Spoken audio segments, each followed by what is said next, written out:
Hello, hello, hello, ladies and gents. Hope you guys had a great day today. If you don't know who I am, my name is Shuck. I make videos for NBA. I also do other stuff in my Discord.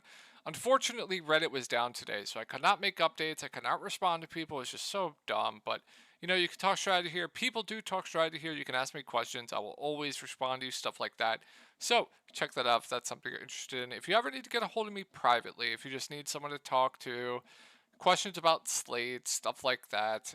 You can do so on Twitter. Here's my handle, Tori Langley 1992, or Shutgo. That's my handle there. So check out that Reddit. I think it's very, very important to look at all the news and stuff like that. Also, guys, yes, I know Anthony Davis is out. I know we make the thumbnails a week in advance, so it's just unfortunate. I know Jared Allen was out yesterday. Anthony Davis is going to be out today. It's just like no one runs worse. No one. So it's just, God, poor J Rook. Makes these videos, makes these thumbnails, and then just players are just out. It's just so unfortunate. So, looking at my lineup from tonight, just unfortunate night. Once going into the late game, I was like, yes, this is going to be the easiest cash of my life. Easiest cash of my life. Easiest. If you don't want to hear tilt, guys, I suggest skipping forward. I suggest skipping forward. Just skip forward now to the breakdown. Easiest cash of my life. I'm thinking, I just need like 35 fantasy points from RJ Barrett. It's going to be the easiest cash of my life. RJ Barrett, 6% owned. 12 first half minutes. 12. No, you did not hear me wrong. 12. 12 first half minutes for RJ frickin' Barrett. Tom Thibodeau, usually one of my favorite coaches in the league, has now gone to the top of the list after tonight. After the halftime, RJ Barrett's absolutely smashing. He had 12 fantasy points at half. He gets 30 by the fourth. I'm like, yes, easiest freaking cash in my life. I needed 5 fantasy points in the fourth quarter to cash. Easiest cash in my life. Wasn't even going to be a freaking sweat. Fourth quarter starts, RJ Barrett's in, he nails a 3, and I'm like, fuck yeah. Fuck, yes, this is going to be great. He gets a block. I'm like, this is it. Back to back nights of great nights. Even when I run terrible. Back to back great nights coming. You want to know what happens to RJ Barrett? You want to know what Tom Thibodeau does? At the 7-minute mark, or 6-minute mark, he pulls RJ Barrett from the game. Miles McBride comes in for him. RJ Barrett sits on the bench for the last 7 minutes, and I needed 2 fantasy points to cash. 2. 2. 2. 2. 2. 2 fantasy points to cash. And RJ Barrett rides the bench for the last 6 minutes, and they close with Miles McBride. More proof, guys. I don't even have to say it anymore. You guys want to also know what else happened? Denny Avdija absolutely nuking the slate. Blowout. Doesn't play in the blowout, doesn't touch the fourth quarter, only plays like 20, I forget how much it was, 25 minutes? 28 minutes? Eugene Amore, injured, loses massive minutes. Fourth night in a row with an injury. Wendell Carter Jr., 12 first half minutes. Killian Hayes was great. I was shocked he was that low owned. Darius Garland, it's whatever. He was a great play. He was chalk, whatever. He failed, fine. Karis LeVert, I was shocked. Half the field faded Karis LeVert. And then SGA was okay. He had like 5 fantasy points after the first quarter and played 77 minutes. But yeah, really painful night after having a great night yesterday with 2 injuries in my lineup. We followed it up today with another injury, a random benching, a blowout, 2 blowouts actually in the Cleveland game, and then the blowout in the Washington game, and then the random benching and the injury, and then Shy, I think, lost a minute from another blowout in Brooklyn. It's just, I just need one slate, just one slate. Like I said, skip forward. I'm about done here anyway. But the core that I have for today was Garland. He was just fine. Karis LeVert smashed. Denny was a core play for me. He did very well over, I think, about 6x value. And then Eugene Amorie still reached over 5x, but got injured, so lost out on massive minutes there. And then I really liked Wendell Carter Jr. today. That's why I went to him. And then I was going to go right back to Killian Hayes. I was shocked he was that low owned. So hope you guys had a great night tonight. Once again, Discord link will be down below where I have in-depth content going over each slate, player pools for cash, GPPs, cores, all that stuff. We also have very sharp people doing PGA. We do NASCAR. I have content for XFL if you guys want more football back in your lives. So link to that will be down below. Let's go over this 8-game slate, 7-game slate for tomorrow. It's an interesting one. Very, very interesting one. So, Ja out, Adams out. I don't like the matchup here. Sabane, Jaren, Tyus, they're all just going to be GPP plays for me. But I think they're okay. Like, Tyus and Bane, they're going to get staggered minutes. So, like, whenever Tyus isn't on the court, Bane will be on the court. He'll have the ball in his hands. That's why his peripheral stats are going up. So I like what they're doing, staggering Tyus and Bane. I don't know if they did that with Ja. I don't think they did with Ja and Bane. Pretty sure they didn't. I could be wrong there, but I like what they're doing with Tyus and Bane. It just really raises the floor and raises the ceiling on both. So I'm fine with all three of these guys for GPPs. If I had to rank them, I think I would go, given the matchup and specific matchups, I think I would rank them Jaren last. I think I would go Bane 2, Tyus 3, but that's not a strong take. But I would say Jaren would be last. But I think Bane, Tyus, they're just fine GPP plays. I'm not going to go to Tillman against Bam Adebayo. Dylan Brooks, not going to play him, but he does have a ceiling if he's hitting his shots, which he did this game. But 5-3 seems priced about right to me. David Roddy absolutely smashed last game, but I feel like that probably feels like chasing. I mean, he's playable. Got there because of the blowout, but I mean, he'll be in the rotation, but feels like chasing to me if we go there.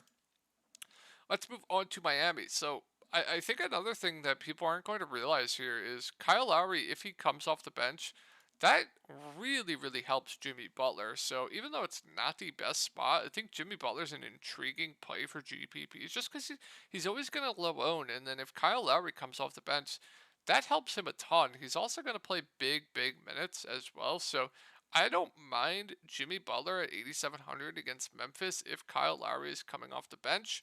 Bam is fine at 8K. Like, I'm never excited about playing him, but he's always in play for me just because he has a tremendous ceiling. Tyler Hero, I'm kind of indifferent on, and I'm not going to go to anyone else for Miami. Let's move over to Philly. So tough spot here. Joel Embiid's matchup proof. I just really don't like this game environment. Very, very slow. Two teams that play phenomenal defense. So Embiid, nothing more than a contrarian play to me. Same with Harden. I will say if this was like any other team, Harden would seem a bit too cheap at 9-7. But given the matchup, given the environment of this game and the total, they're nothing more than tournament only plays for me. But they're probably going to be very low owned, which makes them interesting. And I'm not going to go to anyone else onto Philly. Let's move over to Cleveland. So, big news we have to monitor here is Donovan Mitchell and Jarrett Allen. If they're both in, this team's probably a cross-off for me in a tough matchup. I would consider Garland just because the price tag is too cheap if everyone's in. I don't like the matchup, though, which definitely could dock some points from him. But he should be over an 8K player even with Donovan Mitchell in. So I have some interest in Garland if everyone's in. But if Mitchell and Allen are out, then you know what to do. Like, Evan Mobley gets a boost, starts at the 5. Wouldn't have too much interest up against Embiid, especially if he's going to be popular, but would be playable. Darius Garland would look amazing at 7-6. Got pretty unlucky tonight with the blowout, but he'll be the clear number one guy. He'll have the ball in his hands a ton. His floor and ceiling is tremendous without Mitchell, but like him a lot. Karis LeVert would be one of the best value plays in the slate at 4-9. He would be just way, way too cheap. Would really like him. Lamar Stevens, he'll play a ton. I thought he was very, very bad chalk tonight. He busted, but would be playable. Ricky Rubio probably plays low 20s minutes, would be an okay option at 3.3K. You saw a huge game from Chetty Osman tonight. Absolute chase if you go there. Here's the thing with Ricky Rubio and then one of Mitchell or Garland in this offense, Chetty Osman does not do any ball handling with those guys healthy. He sits in the corner. All he has to get there on shooting. I mean, he's playable if they're out. I would only consider him if they're both out, but if he's going to get any ownership tomorrow, I think he's a terrible, terrible play. But if they're all out, you can definitely consider him. He got extended tonight because he couldn't miss, but yeah, his role is just terrible with Rubio and then Garland, both healthy. That would change if Rubio was out, but Rubio is in, so Chetty is playable if they're both out, but it's definitely a chase if you go there, in my opinion. And if he gets any ownership, I just think he's a terrible play. Outside of that, I don't think I'll be going too much else. Let's move on to Sacramento. So I think this game is my favorite GPP game to target because the Lakers game is going to get all the ownership. The Dallas game is going to get a bunch of ownership. So I think this might be my sneaky GPP game to target on the slate. It's a good spot. Both teams play pretty fast. Like, I like Sabonis' upside for GPPs. I think his floor is pretty safe, as well as triple-double upside. I'm not scared of Vooch defensively as well. So I like Sabonis. I like a sub 9K Fox as well, which is what these two are doing right now is phenomenal. They're going to play huge minutes as well. So if nobody is going to play Fox or Sabonis tomorrow, I like them both quite a bit for GPPs. You have Kessler Edwards now on this team, so that just makes the wings a lot riskier. Like Barnes, Herter, Keegan, they're all just tournament dart throws. You guys know what I'm going to say. One's going to massive bust, one's going to smash, and one's going to do mediocre. Let's take a look at who did it this time. Kevin Herter smashed. Keegan Murray mega busted. Harrison Barnes did mediocre. It's just like it's like clockwork. You guys know what I'm gonna say. And then with now Kessler on this team, that just makes them even more riskier. So yeah, not too into the Sacramento Wings. And then with Chicago, I like the main guys in a pace-up spot, especially if no one's going to play any of them. So I like Levine, I like DeMar, I like Vooch here once again for GPPs. You guys know I was extremely high on them up against Houston. Now, it's not the same as Houston, but I think it's a pretty good spot for all three once again. So I like the main three for GPPs. They're definitely not optimal plays in my opinion, but I think they all look solid in their own way for GPPs. I think if I had to rank them, it would be Levine 1, Vooch 2, DeMar DeRozan 3, given specific matchups and pace of this game and pricing. I'm not going to go to any of these guards, though, but I do like the main three guys here for Chicago. On to Boston. So it's a pace-up spot. I think Brown, Tatum, they're okay tournament plays. I give the edge to Brown now that Tatum's $2,000 more expensive. No Robert Williams, so the boost will go to Al Horford. Seems like a pretty safe play to me at 5.5, but nothing I'm too excited about there. And then with the usage right now with Tatum and Brown, it's just insane. It's really hard to go to anyone else on this team. Let's move over to Minnesota. So we have Rudy Gobert, Nas, and Noel questionable. If they're all in, I think Ant's an okay GPP play. I don't like the matchup. Rudy Gobert, I probably wouldn't play.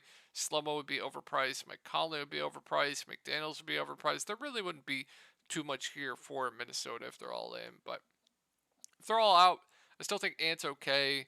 And then Kyle Anderson, I think, would still be a little bit overpriced, but would be a very, very safe play. Just a guy that's stuffed his stat sheet, can do pretty much everything for this team. So would be fine, but still a little bit overpriced for my liking. Mike Conley, I don't like the spot at all. Even though guards have been doing well against Boston, or no, it's been Milwaukee. So I don't like the spot, but not too much interest. But then if Naz Reid plays, he would be the best value play on the slate if Rudy Gobert is out. If Naz Reid doesn't play, then I would really like Luka Garza, assuming they start him at the 5. They could start Knight. We'll see. Whoever starts the 5, I would really, really like for the Timberwolves. And then Taurean Prince would probably have to play mid-20s minutes, would have some interest there. Would be a fine value. And I wouldn't go to anyone else. Let's move on to... We're going to go over these two games last, actually. Warriors at the Clippers. I don't like much here. Like Steph, he's always a fine tournament play for me just because he has a high ceiling. Clay, kind of the same thing. Jordan Poole's overpriced. Draymond Green seems like a safe play. Kevon Looney seems like a safe play. Just nothing really here. Same thing with the Clippers. Think like Kawhi's an okay play. Paul George. I'd much rather go to Kawhi now that they're about the same price. Westbrook losing minutes of late, so it's hard to go there. And I'm not touching any of these secondary Clippers guys, so that was easy to talk about. Let's save the best game for last, and that's going to be that Lakers game. So on to Dallas. Hard to say right now. We have Kyrie, Tim Hardaway Jr., and Wood all questionable. If they're all in, I like Kyrie quite a bit in a phenomenal matchup against the Spurs, assuming he's not on a limit. He would probably be my favorite spend about the slate. I would really like Kyrie. Tim Hardaway Jr. would be priced about right to me. Josh Green, Hardy, they would get downgraded. Same with like Maxi Kleber would still be playable. I think we get mid-20s minutes from him. Would be a playable value. And then, like I said, Hardy would go back to the bench, I would assume, would be unplayable at 5.5. Josh Green definitely gets a hit. I think it would be overpriced if they're all in. I wouldn't go to anyone else, though. But if they're all out, I don't know what they would do with the starting lineup. They could go like McKinley Wright, Hardy, Green, Bullock, Dwight Powell. I think they could do that. If I had to guess, that would be it. Or they could start in Tilakina, but if I had to guess, it would be McKinley Wright, Jaden Hardy, Josh Green, Reggie Bullock, Dwight Powell. I think that would make the most sense. Could be wrong, though. They could start Hardy at the point. They could start Holiday, Green, Bullock, Dwight. We'll see. But either way, I would really like Josh Green. Even at even at this price tag, I still think it would be a pretty solid play to me. I would still really like Jaden Hardy. This price tag is still too cheap for him. This guy's a bona fide stud. He's also blowout proof as well, so you don't have to worry about that. Reggie Bullock will play a ton of minutes. He's playable, but he's very, very low usage. Maxi Kleber probably plays mid-20s minutes, another playable value. McKinley Wright at 3.5 I would have some interest in. Not the best point per minute guy, but would have some interest. And then we'll monitor what they do with the starting lineup. But really, really just big bumps to Green and Hardy, who I would both really, really like. Spurs. So really hard to say right now here as well. We have Keldon, Trey, Branham, both questionable. Or all questionable. If they're in, there's no standouts here. Like Keldon has the ceiling. Vassell would be overpriced. Zach Collins would be okay. Still think it would be solid in a good matchup.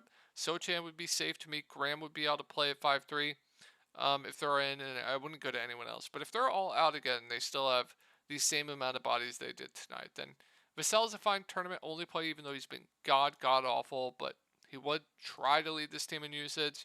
Zach Collins, they're kind of running their offense a bit through more for him. Not going to play huge minutes, but it is a good spot for him. Like his ceiling. Jeremy Sochan has been phenomenal of late, and if everyone's out again, I do like him at 5.6. Devontae Graham, I think would be a pretty good play at 5.3. That looks good to me. Keita Bates-Diop, I think would be priced about right, and then Blake Wesley. Let's pull up Popcorn Machine. I kind of want to see what his rotation was tonight.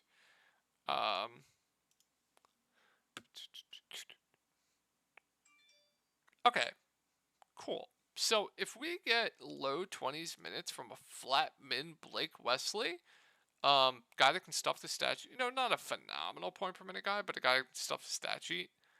Shot 1 of 12 here, still went for almost 20. Shot 3 of 8, still went for over 20. I definitely do have interest in a 3.2K Blake Wesley if everyone's out.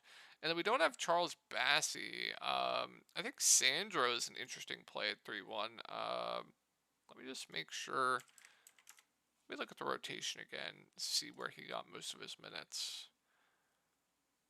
Yeah, I mean, Sandro is a phenomenal point per minute guy. I think he's remember when I was talking about Eugene Amorie for like a week before anyone got on him?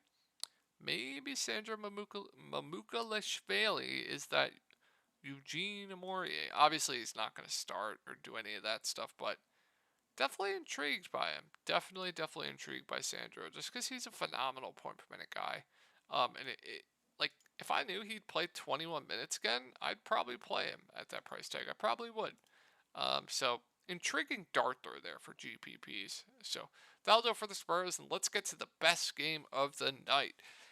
Lakers at Houston. Phenomenal spot here. I think D'Lo looks amazing. Point guards against Houston. It's just, I target them all season. I don't know why I'd stop here.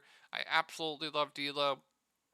Schroeder, no. Vanderbilt, I don't think they're going to play him huge minutes. We'll see, though. Would think he gets a bump. Seems like a pretty safe play to me. I really like Malik Beasley as well. Houston gives up a ton of three-point shots, if I recall correctly. I think he'll get a minutes bump, too. I think he plays it for 30 minutes. Really like the spot for Beasley. Love his ceiling.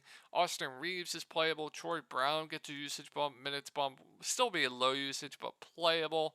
Wenyan Gabriel, I would assume, would start at the 5. Would like him a lot for value. Rui Hashimura, they'll probably play some him at the 5 as well. More of a minutes bump to him. I think he looks like good value. So a lot to like with this Lakers. Let's move on to Houston. So Sengun news is absolutely massive.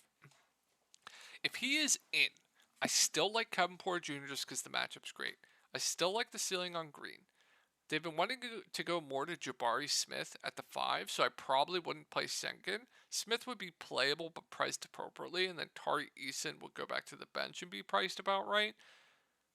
I would really mainly be looking to the main two guys here for Houston if Sengun's in, but if Sengun is out, I love this Houston team. I would love Kevin Porter Jr. tomorrow if Sengun's out, and let me give you my reasoning. They were running their offense a bit through Sengun. Without Sengun on the floor, all the offense is going to be run through one guy, and that's Kevin Porter Jr. The rotation has changed of late as well, and he's playing huge minutes. So, I really like D'Lo, Kevin Porter Jr. minis. I think Jalen Green's fine, has a ceiling. Jabari Smith would start the 5. I would still even like him at this price tag. I was very high on him in Discord last slate when Sengun got ruled out. We had a lot of people go to him, and he won people a lot of money. Even at this price tag, I still would like him. Tari Eason would start. He played huge minutes. I would really like him at 5-3. KJ Martin played 40 minutes. He would be definitely intriguing. So, would be a lot to like on this Houston side if Sengun is out. So, I hope this video helped you all out, and I will talk to y'all tomorrow.